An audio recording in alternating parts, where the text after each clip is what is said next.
When I opened the book of Locomobile from 1915, I was amazed at not only the number of standard bodies that were built, but I was mostly amazed at the custom bodies built by Locomobile from 1914 to 1920. Frank DeCoste was the designer and builder.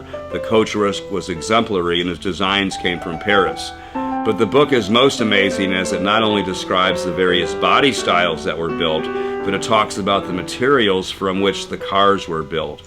And Locomobile prided themselves on the finest quality nickel steel, the finest quality bearings, bronze manganese crankcase, and the Locomobile car was actually described by themselves as the best car that money could buy, and I certainly would have to agree with that. Locomobile prided itself on their variety of custom coachwork. Although standard coachwork was still quite expensive and a Locomobile costing between $5,000 and $9,000, it was sometimes thought that the coachwork for the special models was $5,000 for the bodywork alone, making the cost of the car up to $12,000 and $13,000.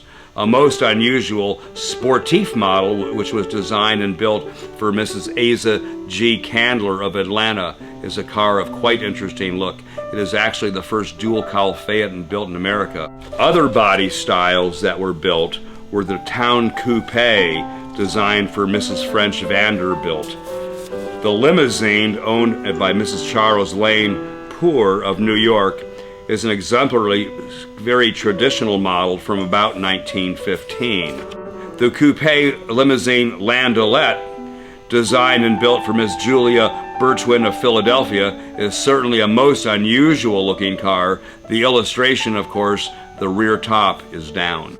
Another Locomobile coming out of the custom shop for a customer in Philadelphia was actually designed by Dorsey Landaulet, and they designed a car for Mrs. Quincy Adams. I can't pronounce the design of this car, but it's most unusual. Locomobile not only built quality cars of high integrity, but their books are of the highest integrity. The Locomobile book is the finest I've read, but I can tell you a few more things about this Locomobile.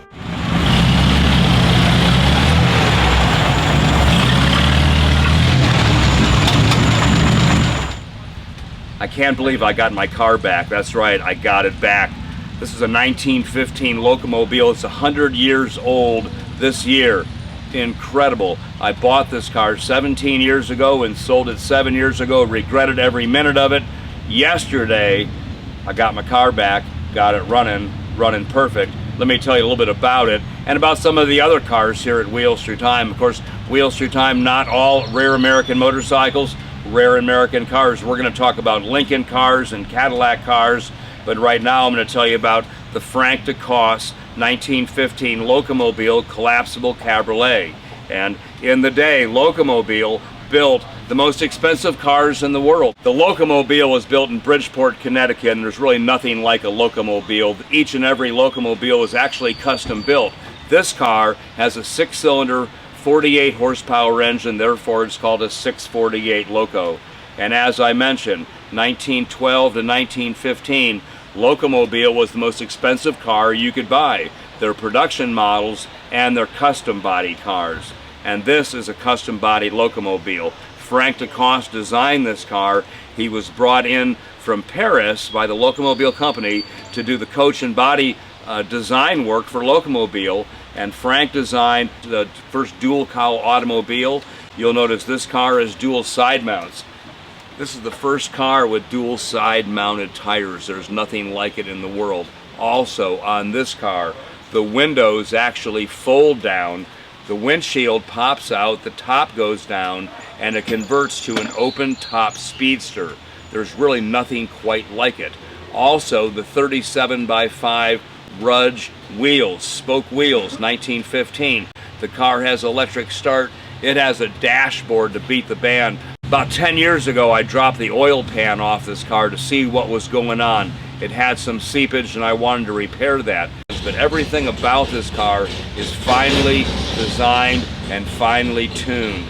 There's really nothing quite like a Locomobile, a standard model, though this being a custom body car, I'm just over the top.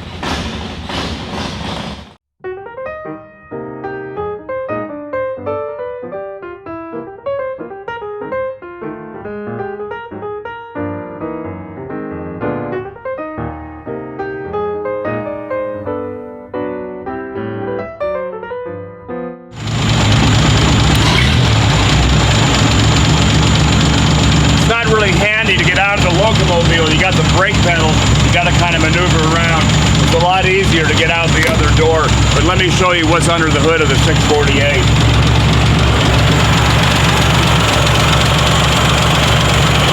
The Locomobile engine is actually a work of genius, and the fellow that designed this built an engine that was superior to anything else in its day. You'll notice the 3 sets of 2 cylinders. It's a 6-cylinder engine. It's 548 cubic inches. It has dual ignition, monstrous steering box and fan. All of the plating is a kind of what's called German nickel, and truly a beautiful car. The transmission sits about 2 feet back behind the engine, and the Locomobile, what a piece.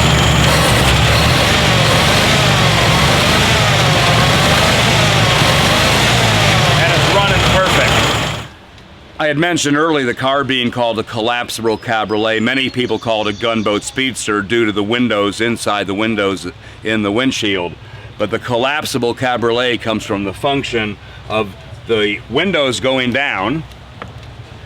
And of course, roll-up windows in 1915 was very unusual. Then you got a button here and a button here. Then the window arms fold down. At that point, the center pillar removes with 1 screw.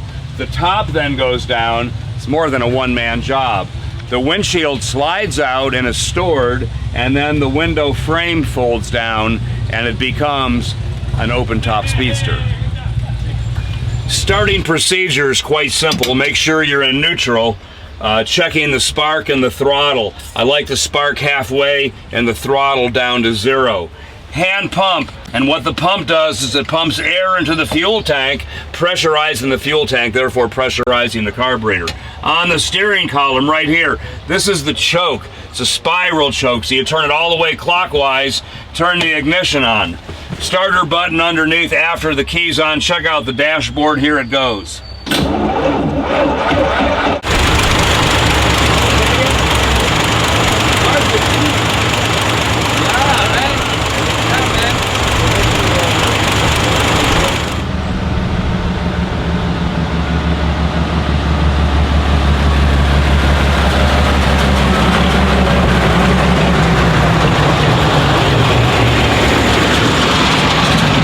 Great day for a ride in the 648 Loco, and out here at the golf course, and a beautiful day it is. The Loco had it up to 65 earlier. Love the curvy roads. The thing handles great. Interesting history, new history on the 648 Loco. A new discovery. This car was actually custom built for Charles Templeton Crocker, a very famous San Francisco philanthropist. He built a house called the Uplands near San Francisco in a community called Highlands. In fact, the town of Templeton, California was named after Charles Templeton Crocker when he was 2 years old by his grandfather, Mr. Crocker, who was one of the 4 founders of the California Pacific Railway. I can go on forever about the history of Crocker, but right now, I'm just gonna go for a ride.